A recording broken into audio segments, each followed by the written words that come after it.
Welcome, everyone. So I'm not going to say too much about myself. I'm very privileged and honored that you decided to come and join us in this webinar just on the little blurb that Mike and Steve has produced.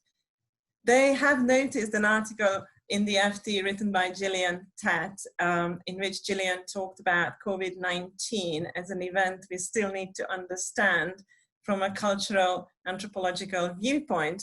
And when Gillian was writing that, she was referring to some work I have been doing from a risk management point of view, in which I was trying to understand why is it that risk managers are grappling with some situations that actually, when you think about it, shouldn't really be that far from their expertise. So COVID-19 is a risk event, a major risk event, but we have got risk management expertise out there going back for decades, if not for millennia.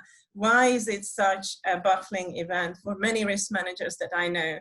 And I know you are not risk managers, you are HR manager, but if you feel baffled by this event, threatened by it, or not understanding all aspects of it, that's just how it is. And that's how it should feel, because it's not a routine event. So that's my first presupposition here. We are not dealing with a routine normal event. So we are in a new territory management-wise, whether we are HR managers, risk managers, or government policymakers. Okay, so even here in Oxford, where I'm talking to you from, there has been for a long time a sense that nothing really changes, but actually it does. Oxford has been profoundly reshaped by COVID-19, just like any other place on this planet. Work-wise, it has spurred a lot of research action at the university. We currently are having research projects straddling vaccine research to testing technologies to tracing technologies, straddling over 20 departments. One of the departments that you don't read about in newspapers is the social science division. There is a lot of social science that's undergoing now, also trying to understand this event, which has given us so many social issues that we have to still grapple with, and economic issues. So we currently got, COVID is interrelated with a major economic crisis, which has seen in the UK 1 in 4 workers furloughed. In the EU, that makes about 9 million people living now off government purse. In the US, that number is 40 million and still climbing. The crisis has also brought to the fore the inequalities that have been for so long buried under the surface in our societies, not just income inequalities, but racial inequalities as well. And we have seen that manifest in the UK and in Oxford big time. So today, I would like to help us develop an understanding of the nature of this crisis as a risk event, and what that implies about its manageability and about leadership. So let me start with a framework for risk management. So it's a big word to signify that about 15 years ago, when I worked at Harvard Business School, I joined forces with a professor called Bob Kaplan, and we were mapping out emerging and emergent and developed risk management practices around the US and in other parts of the world, with the idea that somehow we should be able to put our arms around this topic of risk and should be able to find the patterns that would describe how companies have come to terms with the notion of risk. And come to terms they have. So what we have seen was a very rich set of practices that an emergent new profession, the risk managers, have brought into organizations. And probably you are working alongside some of these risk management practices and processes yourself too. What we noticed was that risk managers have developed quite a, name-wise probably quite different, but nature-wise quite stable ways of thinking about risks. So from our point of view, looking at the big pictures, roughly companies were thinking about 3 types of risks. These are the types of risks that they were able to categorize the risk events that they had experience with. So first of all, there are the operational and compliance risks that are probably very familiar to you as HR directors. Then there are also the strategy execution risks, which again, as HR has become more and more strategic over the last few decades, you must have a good viewpoint on too. And then finally, there are risks that are external. And the major differentiation is really how people, risk managers and the other managers who work with them, see the controllability and the relationship of these risks to strategy. That's what makes the difference between an operational and a strategy risk. So as far as operational and compliance risks are concerned, they are bad risks. They are not the risks that an organization takes in order to reap higher returns. These are the risks that organizations should avoid. Issues to do with health and safety, issues to do that could lead to fraud. There is no strategic advantage in harboring these issues. So the risk management objective at that level should be preventing those events from happening as cost effectively as possible. So for this category of risk, there is a rich repertoire of processes, rules, codes, and guidelines. But I want to highlight that one of the key protectors against operational and compliance failure is having the kind of culture that acts as a deterrent. So this is where values and corporate purpose are also really important. And it's been underestimated for many, many years, that aspect. We have just started to appreciate it in the wake of the great financial crisis. The strategy execution risk is the traditional stronghold of risk managers. This is where their expertise really added value in the eyes of most other staff functions. So this is where risk managers are able now to investigate risks embedded in given strategic plans and draw those risks onto risk maps and bring them for discussion to top management tables. And then finally, we have the external risks. These are the risks that are largely uncontrollable by the corporation. So they origin from the outside, and there is limited potential for a company, for any company, to control the probability of those risks arising. However, they still need to be anticipated, because should they occur, the organization needs to be resilient. So I just wanted to draw out this typology to bring to you some kind of sense that there is a rich repertoire of risk management practices out there developed to serve the needs of different types of risk management purposes. So across these broadly 3 categories.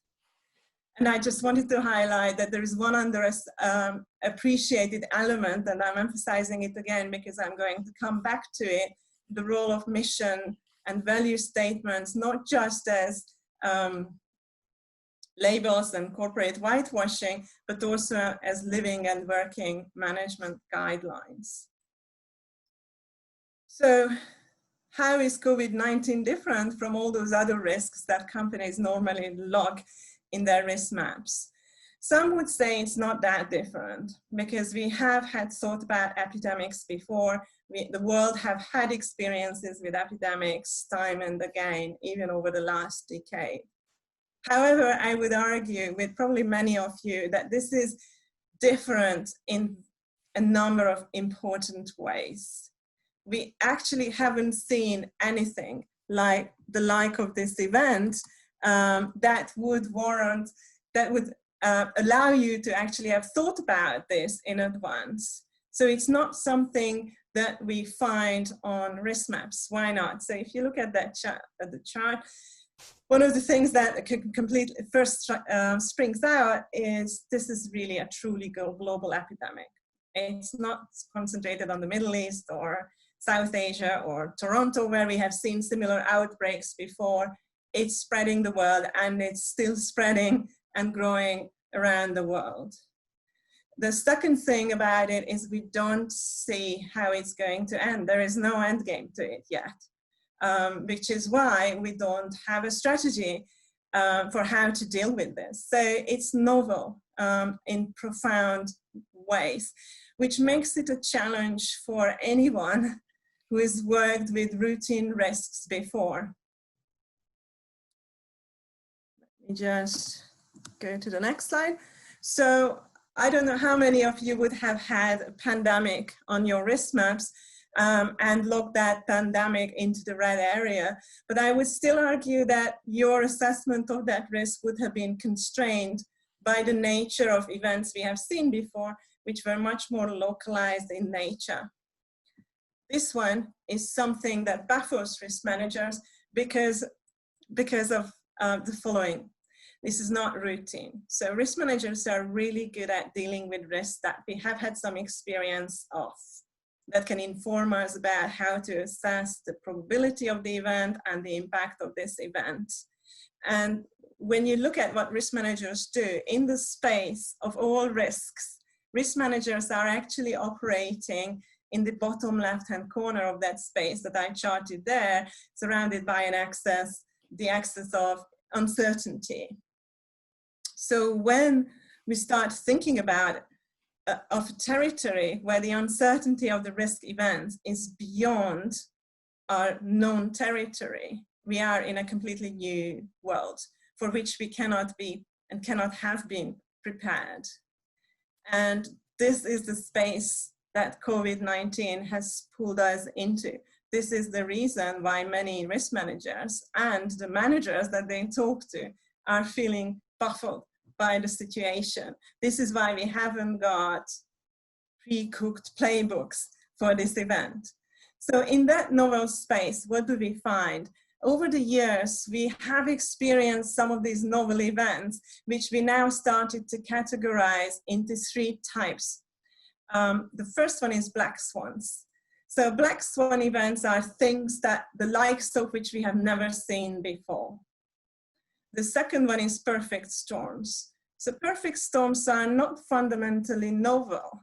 Perfect storms are the combination of already known risks, but the combination occurs in such novel ways that it ends up overwhelming us.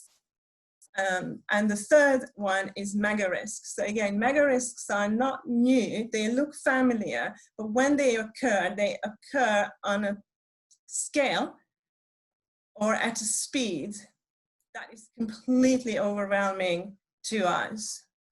And I think you're going to agree with me that this COVID-19 crisis has got characteristics of each of these 3 novel risk types. So what do? We are in new territory management-wise. We don't have the guidelines, the plan, the pre-cooked answers that we could play out.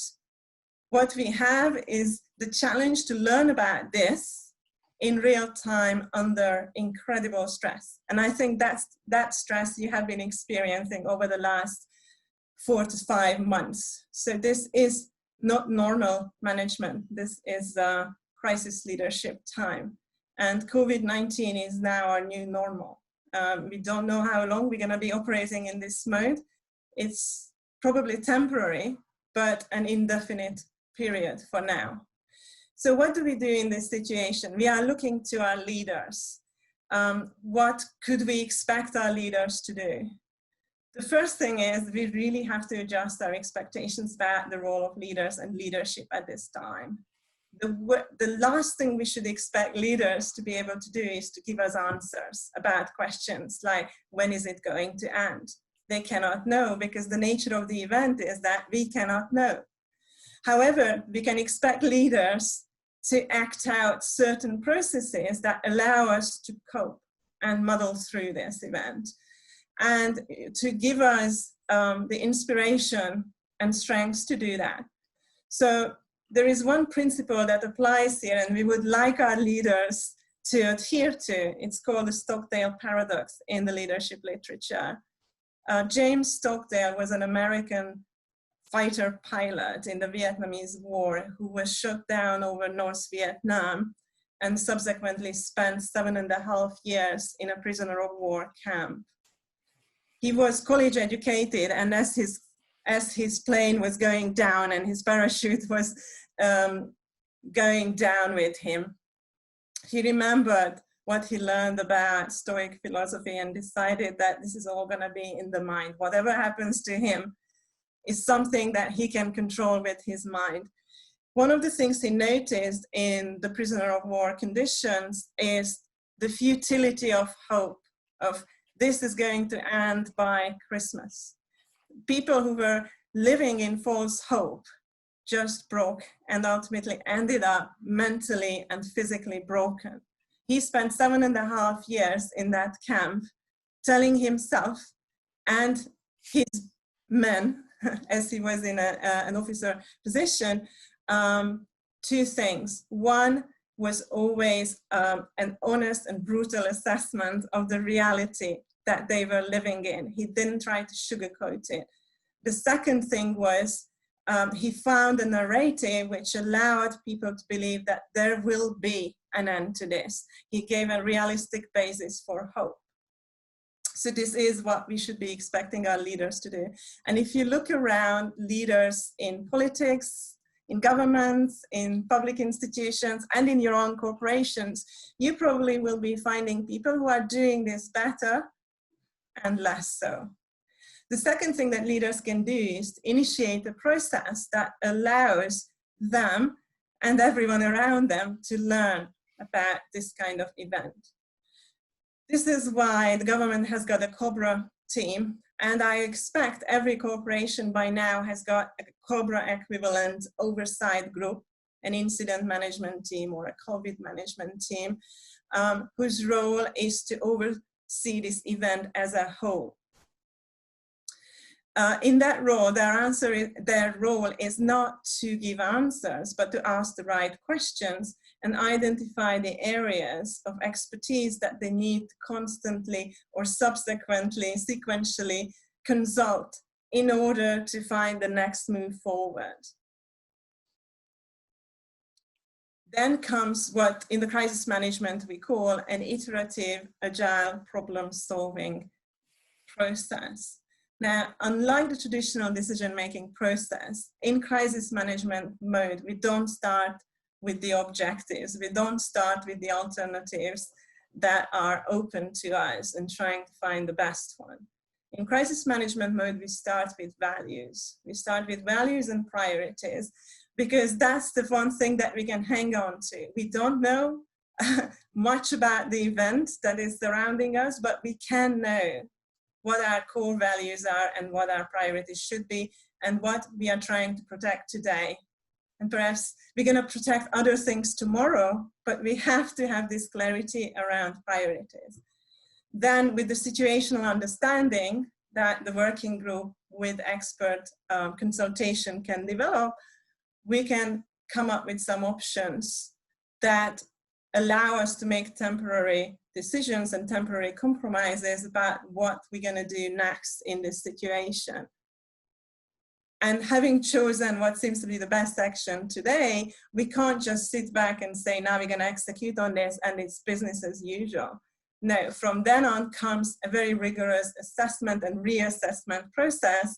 And very quickly, we might have to loop back to step number 1 and see if our priorities still hold, or is there another value that we now have to protect, which will warrant us to go through this cycle again. So the key thing about leadership in crisis is this idea that leaders have to act decisively and often, but they also have to reassess and reassess. And I keep saying reassess because it's going through that loop over and over again, dictated by the speed of change in the underlying crisis situation. And I think as I'm talking about this, you can see how our governments have been going through this loop a few times already, and probably your companies too. As we are moving from the complete lockdown to an ease off and returning to work, we are struggling with the next cycle of that process I have just shown you. And probably we're going to go through that cycle multiple times still, because there are multiple values at stake here. So initially it was lives versus livelihoods, but we are finding other values coming into play. Different parts of the economy are suffering differently. There are values of solidarity and fairness at stake, and equality. We have seen racial equality having brought to the fore as well, human rights issues. And then, of course, we still have got the environmental problem out there, and how the environment is being affected by this situation. And one of the key things that we are learning is that all of these values can come into contact with each other. What's good for protecting lives and protecting the environment is not good for the economy and livelihoods. So where this is going now, there is this danger that this is evolving into a wicked problem. So instead of something for which it's easy to find a solution, this is evolving into a wicked problem by its sheer persistence. And this idea that we can't solve it all with one magic bullet. What we have, we don't have clear uncertainties. We have a problem, though, in which all of us are stakeholders. And because it's all of us, we all have our own certitudes, our own opinions of what should be done, what values should be protected. And these certitudes could be contradictory. So that's another challenge of this situation. We are now moving from discussing its novel aspect to discussing its culture-based aspect. It's the fact that we have got now such uncertainty that myth and culture become significant in how different groups are approaching this situation. So let me draw on a little bit of cultural anthropology here. Cultural anthropologists have distinguished between 4 moral tribes. As I talk through them, you probably recognize yourself falling more to one or the other, or maybe a combination, and that's okay. These meant to be ideal types, not like complete straitjackets into which you can classify different people. So one ideal type is the values that make people individualists. So the original typology was developed in relation to nature and environment. So that's why I'm going to describe it with nature, but instead of nature, you can just plug public health. So in the individualist thing, that nature is basically benign to humans, predictable, bountiful, robust, and stable. And so what we should worry about really is the economy, which isn't. The egalitarians have got an opposing view. They feel nature is ephemeral and fragile, and protecting nature should be our first priority, and the economy will just be fine. Interventionists are a little bit in between these two groups. They have a sense that there is some stability in our lives. Nature can be stable, public health can be stable within bounds. But if we reach those boundaries and breach those boundaries, then we are out of control. And then finally, there is another type of attitude which we describe as fatalists. They consider nature to be capricious and out of our control. Now, why are these types interesting? They are interesting because they imply different courses of action. So if an individualist looks at the current situation, they would apply a laissez-faire worldview to what should happen. Because in this cultural tribe, the main primary value to protect is the economy. And they don't believe government is there to fix it. What will fix it is markets and competition. So the government should keep out of it. This is the kind of sentiment that came through when some of these cultural tribes' voices talked about let the virus blow through. You know, there will be technological fixes to it. There is another cultural tribe here, though, the egalitarians, that say, no, public health is fragile and it needs protection at all costs. So the economy becomes a secondary value, which we will trade off for public health, applying what risk managers call the precautionary principle. If the downstream consequences are so negative you can't afford them, you throw all you have at the problem. You know, if necessary, you sacrifice economic growth. This tribe also would think that everyone has got a role in managing public health risks. So these are the voices that came forth when we were all engaged in an effort of staying at home and doing our bit. The third tribe is in between the previous two. So here, the idea is that experts can know the boundaries in which there is some relative stability. So policy, whatever we do about it, managerially or policy-wise, has to call on expert and scientific opinions. And in this view, it's not necessarily a matter of government intervention. It's a matter of research organizations collaborating, countries coming together and collaborating. And in this worldview, diplomacy has a huge role. It's about collaboration, not competition. And then finally, we have the fatalists. How do they act in a situation like this? Well, with cynicism, some, and with apathy, others. And again, yet others with a kind of devil-may-care attitudes.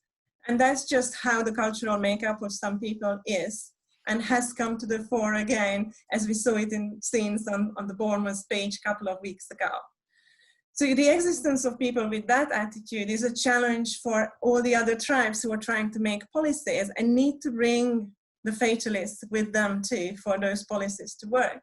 So what we're going to see going forward is some kind of combination of the policy moves that are implied by the cultural makeup of the people making up those policies.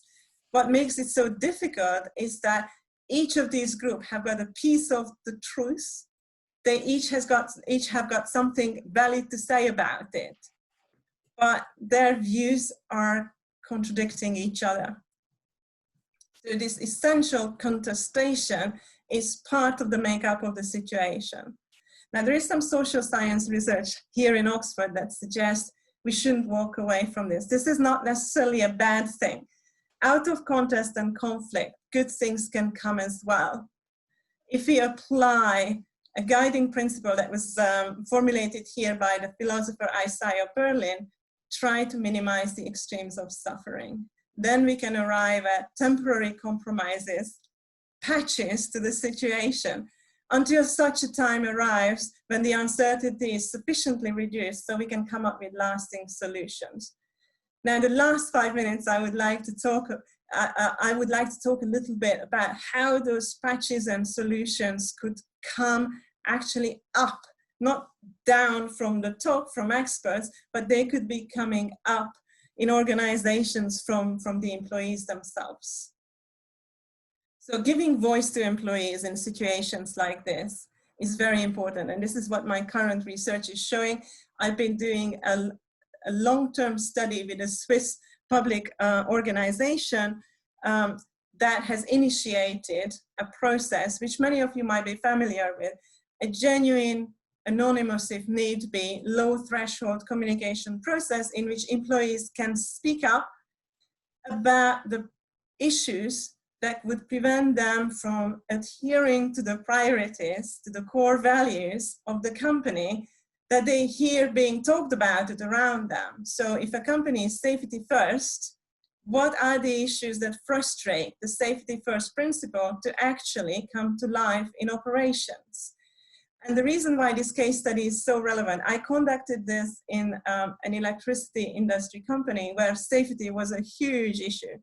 But it's relevant to so many other companies because as we are reopening the workplaces, we are seeking the reassurance from our employers that say our safety is really first.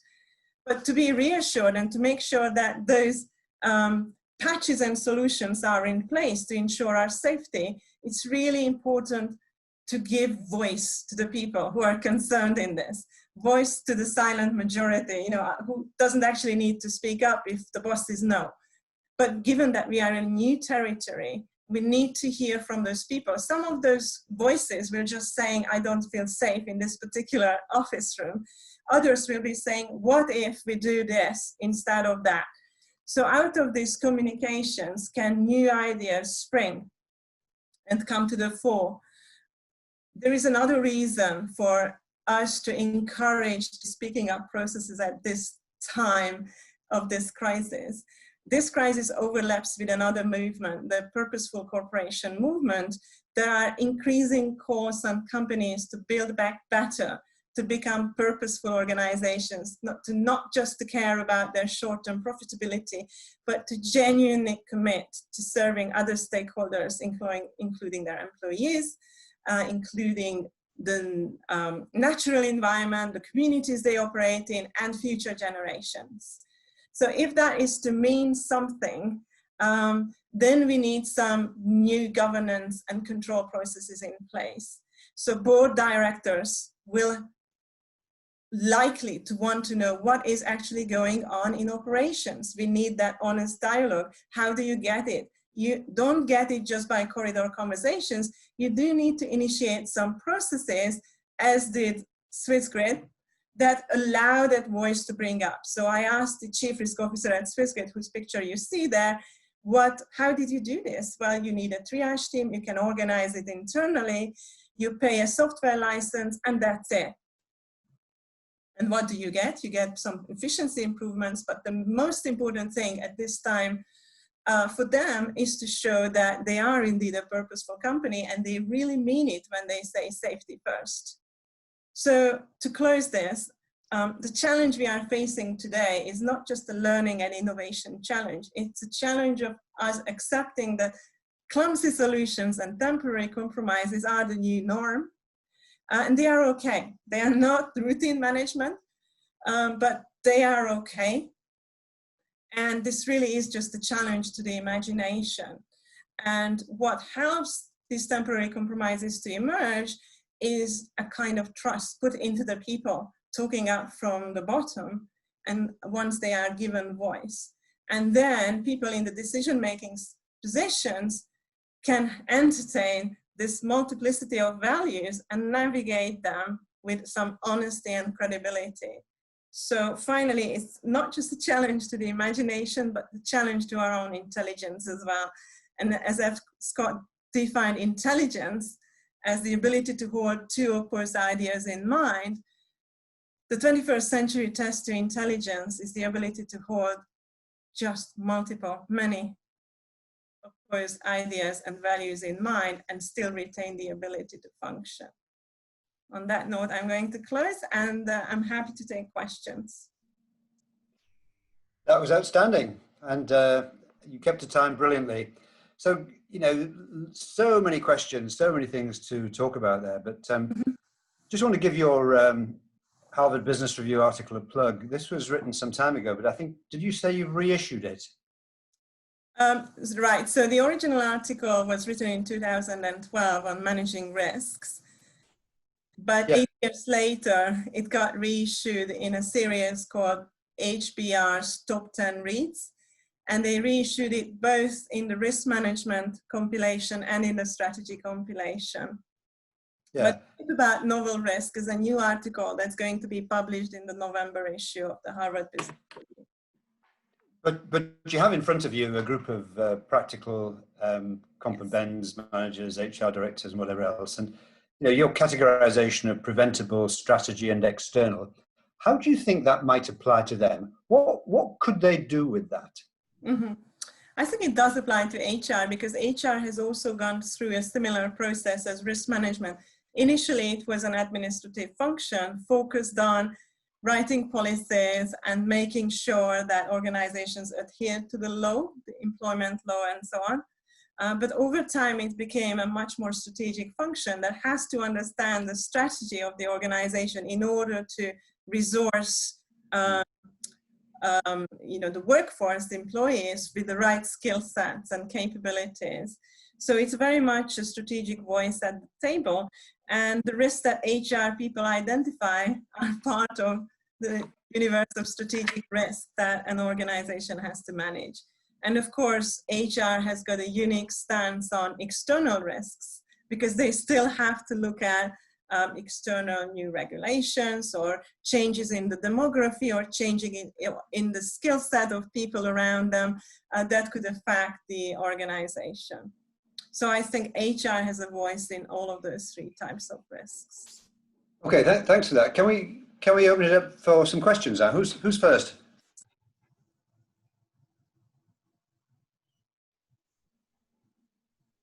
Whilst we're thinking about questions, Derrick Crowley has always got a point of view on things. Derrick, what was your perspective on Annette's presentation and any general thoughts on this topic area? What have I done to deserve that? Everything. I suppose I was struck by the example of giving the employees the voice. I think that's one of the most challenging things in a large business, is actually, creating the kind of processes that actually really make a difference on the ground. We've got 160,000 employees globally. We've got a code of conduct. We have a raising concerns platform. We have anonymous whistleblower lines, etc. But nothing as immediate as that app, to suggest, there's something happening right now that I'm uncomfortable with. Just be fascinating to know, in a year's time, what has kind of resulted from that, because it's the kind of thing that I think we would potentially benefit from in environments like mine, that has all of that sort of complexity and that multi-geographic, multi-time zone sort of issues. Mm-hmm. Yeah, very happy to talk about that. So I've been doing research with Swiss Grade since 2016 about this. And we didn't start with saying we want to have an app that allows people to do this. We started with a survey of their safety culture, because safety is number one objective. Derrick, are you from Rio Tinto? No, Glencore. Sorry? Glencore. Okay, so safety also is an important feature of your operations. They started with that, and there was a nagging feeling in top management that safety rules weren't always adhered to in actual operations, but they couldn't put their fingers on it. So we, from the university where I was working at the time, initiated a survey where people were able to talk to us. They saw us as outsiders.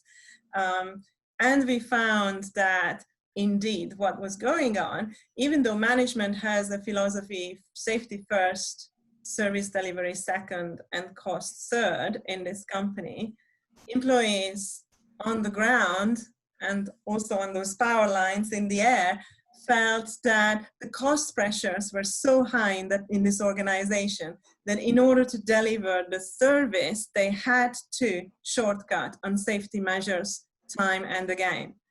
And once we were able to give evidence, show evidence to top management about this, there was this startling recognition that our espoused values and priorities are actually not functioning. In fact, we've got the opposite, prioritization. Now, I can imagine management teams reacting to that kind of result in two ways. One team could just say, I don't want to know anything about that. I don't want to know, or rubbish. This cannot be true. People are just like to complain and shoot the messenger. In the case of this company, the CEO and top management team took our results very seriously, and they said, we do have a problem, and it's a cultural problem, and it starts with us, and the buck ends here too. So they said we have to fix it. And so once you have that kind of, so the first question, Derrick, is, do you have that sort of problem in your company where management thinks there is a way how values or priorities should be, and it's not like that, or you've got evidence it doesn't work that way in a part of the organization? That's where you need to focus on. It may not affect, it may not be present everywhere in the organization, but I would think that where you have this gap between the espoused and the exhibited values and priorities, that's where it becomes to intervene with a management tool or process like the one I showed you. And what they were doing, and a lot of companies are doing this, once you identify these gaps, and you ask employees, okay, not just what frustrates you, but what can be done about it. We did this in Switzerland. We got a lot of suggestions coming from the employees themselves of what kind of trainings they need. One of the interesting results was that somebody wrote to us, the safety manuals are available in all major 4 languages in Switzerland except for Portuguese. So I remember at that point, I felt compelled to call the CRO and say, did you know you've got Portuguese people working for you? And he said, no. And I said, and they don't understand the safety manuals? And it was like, oops. So, you know, there are some low-hanging fruits out there that you can fix, and the employees can point it out if you have the right safe communication channel. So whistleblowing lines are not the way to do, because that already has the connotation that, you know, bad things happen to whistleblowers, and usually nasty things get whistleblown on. We're talking about things that genuinely frustrate people who just want to do their jobs better. It's kind of like, you know, there used to be suggestion boxes before, but I think they fell out of favor because they were just so clumsy. The processes around them were so clumsy. They never got looked at, those things that were put into suggestion boxes, and feedback never arrived. So now we reached a stage of technological development when you could actually make it really easy. You can design bottom-up, speak-up applications that bring the employee voice with a choice of anonymous or non-anonymous reporting, and also capable to do two-way communication so that you can give feedback. And that giving feedback and telling people, well, thank you for having reported that XYZ is on the issue. And then 2 weeks later or 2 months later, remember you reported that issue? This is what we have done about it. Case closed, and thank you again. And this kind of feedback is what keeps the predilection of employees to keep talking about meaningful issues. Now at Swissgrid, it's a nationwide electricity provider. And I want to tell you, they didn't abuse the system to talk about things that really didn't matter or should have been talked about through other channels. So we found that about 100 issues are being reported a year, mainly related to health and safety, but also to service delivery and also to some IT-related frustrations. And most of those issues get sorted out within the year. Now, the issues that don't get sorted out or get parked are really interesting for top management and for the board.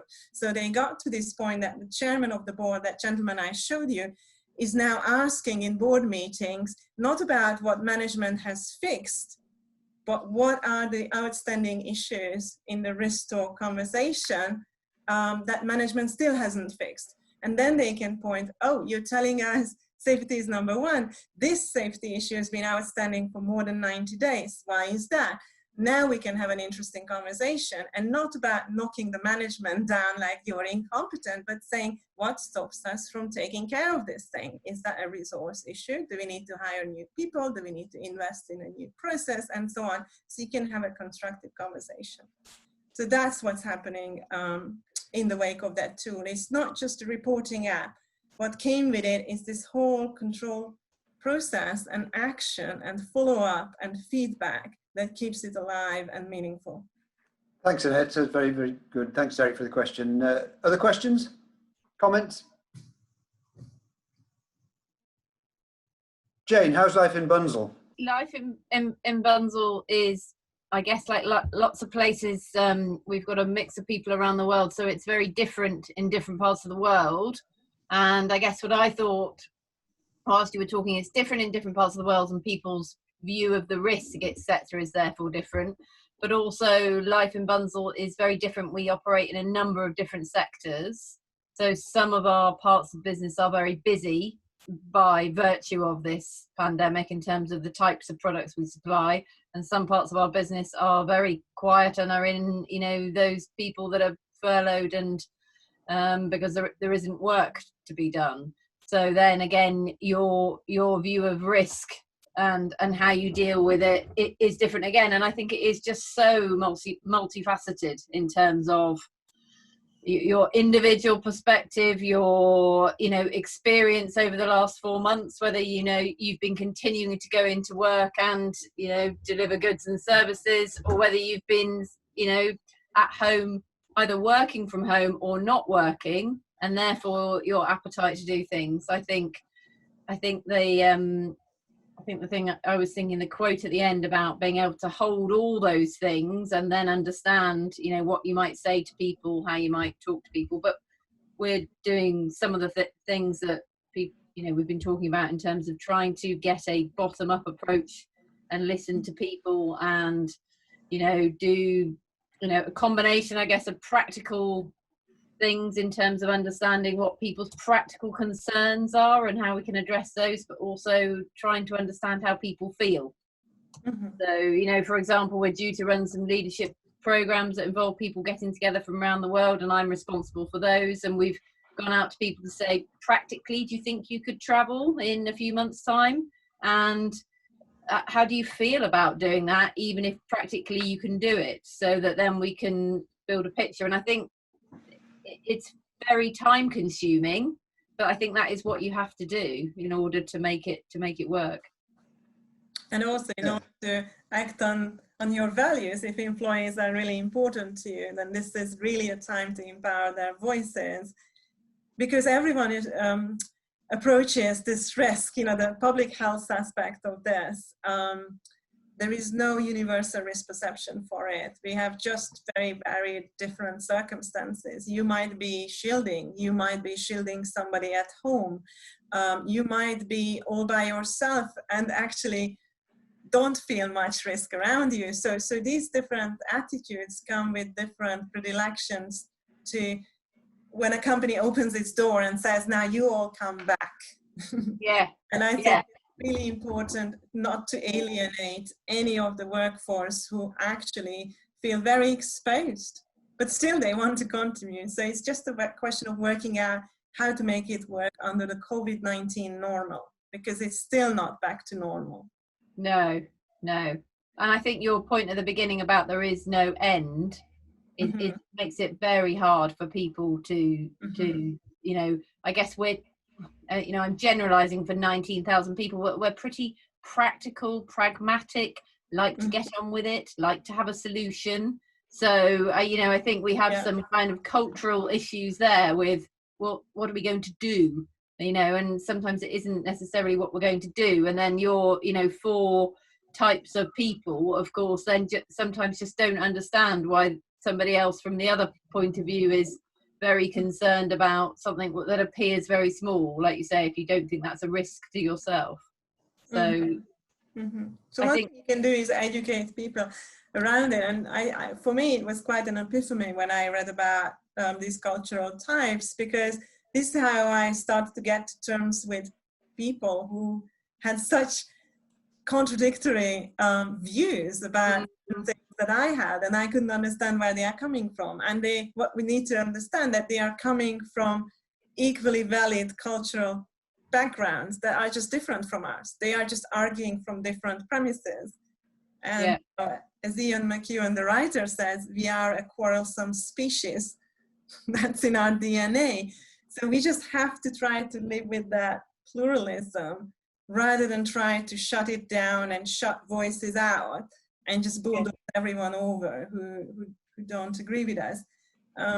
I guess it's not easy, and corporations are not democracies, but there is now a very strong movement of democratizing the workplace and empowering these voices, because it could be good for organizations. They do benefit, because people are not just complainers, they are also innovators. They will come up with ideas, and if not with the full solution, they will come up with a patch that's applicable in the area that they are working in. And even if it doesn't need to necessarily be a democracy, but if you have an intended course of direction and you understand how everybody feels about that and what they're able or not able to do, even if you want to then say, but this is what we need people to do, then understanding that in the first instance is absolutely critical. Doesn't necessarily mean you can accommodate everybody's point of view and everybody's desired course, but I think you have got to understand it. Yeah, correct. Any other questions, comments? I've got one, Mike. Hi, it's Jeff Crane. Hi, Jeff. I'm interested in Annette's view as to what's the balance between centralized management and decisions versus decentralizing it. If we see the practice in some countries, in fact, COVID might have been managed better by a more decentralised approach versus the UK. I'm just interested in your view on what that balance should best be. Mm-hmm. So I'm going to give you a very MBA type answer. It depends. It will depend on historical contingencies and on cultural contingencies too. So, you know, one of the most studied countries from a risk perception perspective is the US. And, you know, in the climate change context, and even in the COVID context, there were a lot of voices criticizing the central government. Why doesn't the central government act more strongly? And, you know, when the central government steps away from its responsibility, gosh, the US is in such a mess. But there is the answer to that is that US is a historically decentralized country, right? So it's a federal government, and there are states that should be able to take care of what they are doing. And that's really the US's way of dealing with big problems. Different states work out what they need to do, and there is a historical predilection towards that solution and tilting the balance there.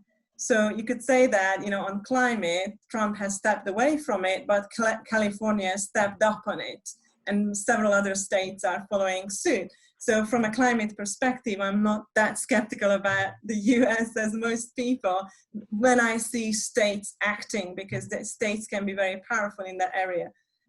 With the pandemic, the issue is that, you know, what the expert voices that came forth said we need collaboration, much more collaboration than we are used to, because this problem is so much bigger than any state. No state can sort of carve out a territory and work on it on its own without collaborating with others. So when the nature of the problem is such that you actually need to build those bridges, then you have to tilt the balance back towards more centralization. And as I say, the US is not very good at this, and its current leadership is definitely not poised for that. Does that answer? Oh, that's a really good answer. And I saw Steve Tuft there nodding in the background. What was your assessment of you know, Annette's session and its relevance and applicability to practical HR managers? Sorry, about the assessment of... No, this is to Steve Tuft, my colleague who's sitting there. Oh, right. He's been furiously writing notes all the way through your session. You're on mute, Steve, that's better. Yeah, I've just worked that out, thanks.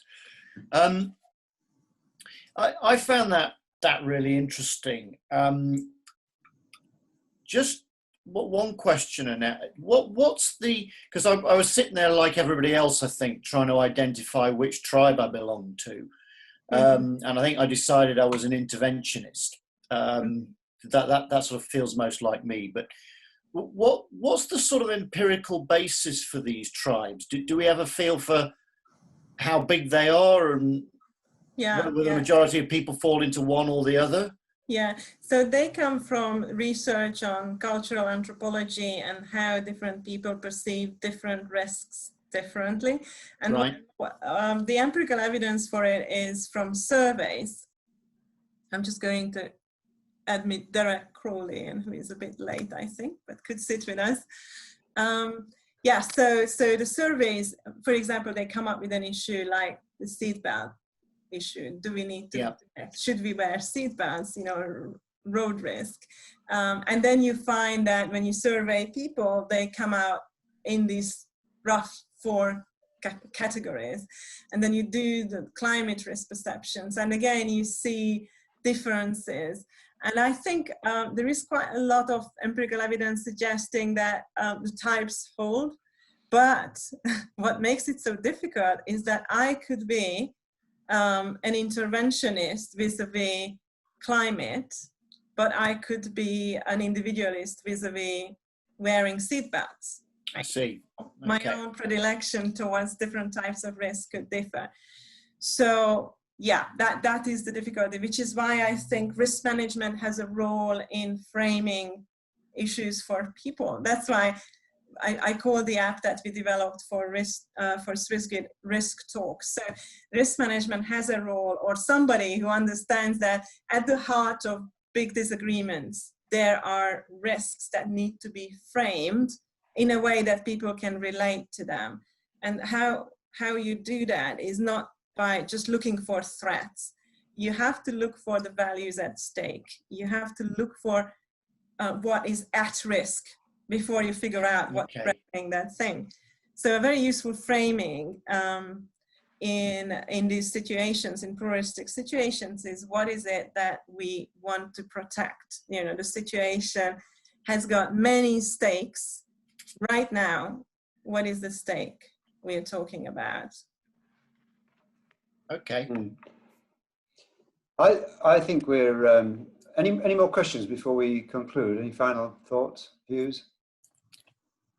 I mean, I don't know about you, Phil. I'm sitting here listening to Anette speak and the various comments that are made, and I suppose my overriding feeling is I'm looking for a bit more. And I really liked what you said. I thought it was, as I said, conceptually interesting and practically relevant. You know, it was good discussion, but important discussion. And what I'd like to do is to digest this and kick it around, Steve and Phil, and see what we do next with this. I think it's really important. It's really well expressed. I think you did a first-class job for us in 32.5 minutes. I thought it was outstanding. We had some good comments from the audience. So just to like to thank you. And Steve, you've now got the challenge of doing something with this and putting it into some kind of framework that we can all appreciate. So Anette, thank you very much. First-class session, and look forward to hearing from you again in the future. Thanks ever so much, and thanks for joining us. Thank you. Thank you. Thank you.